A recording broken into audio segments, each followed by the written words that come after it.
Welcome to The Explainer. Today, we're diving into a single sermon from 1974 that lays out an entire worldview.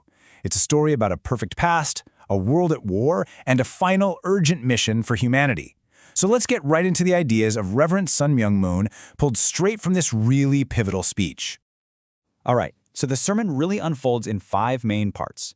We're going to start with a vision of a perfect world, then journey through this massive cosmic struggle for control, and we'll end up with a pretty dramatic call to action for a restored future.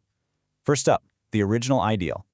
So everything kicks off with this picture of what God originally planned for all of us, a world that was designed to be perfectly unified. You could almost think of it as a mirror image of heaven, but right here on Earth.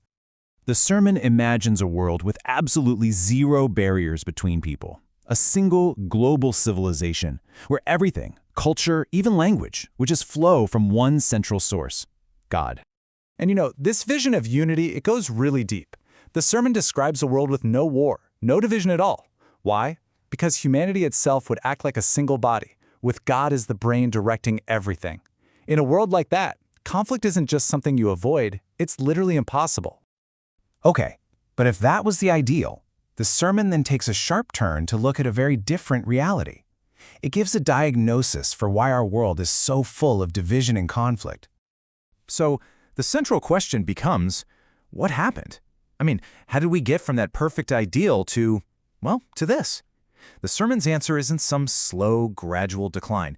It points to one single, catastrophic event that changed absolutely everything.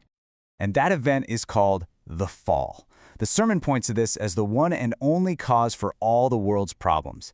It says this is what allowed an enemy, Satan, to swoop in, steal God's authority, and inject division into every single level of existence. And this sets up a really stark contrast. On one side, you've got God's ideal, total unity, total order. And on the other, you have our current reality, which the sermon pins on Satan, a world of chaos and division. This cosmic struggle is presented as the hidden reason behind all human conflict. So if the problem is defined as this hostile takeover, then logically, the solution has to be a war. This isn't just about something that happened in the past. It's about a battle that's happening right now to get back everything that was lost. The text frames all of human history as one long, incredibly difficult war between God's forces and Satan's rule. And it's not a metaphor, it's presented as a literal, ongoing battle for control over the world and every single person in it.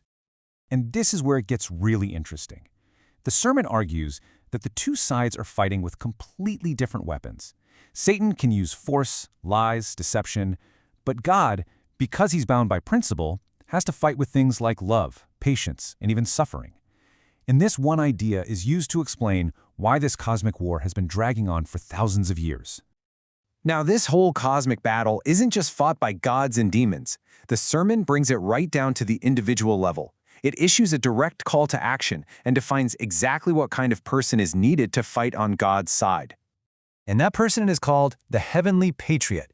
The sermon is super clear on this. This isn't just someone who believes in the cause. This is a doer, a soldier, whose entire life is dedicated to outworking, outthinking, and ultimately defeating the enemy.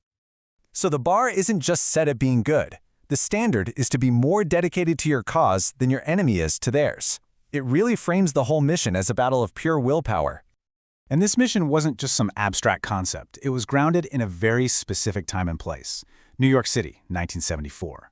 The sermon literally calls the city Satan's headquarters.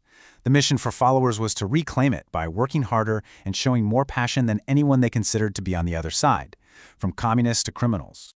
And the sermon is brutally honest about the odds. It highlights the ratio: one follower for every 10,000 people in New York.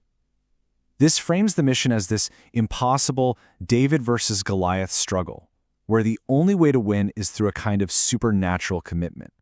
So after all this struggle, what's the end game? What's the ultimate prize? Well, the sermon lays it out. It's not just about winning a battle. It's about building an entirely new world from the ground up.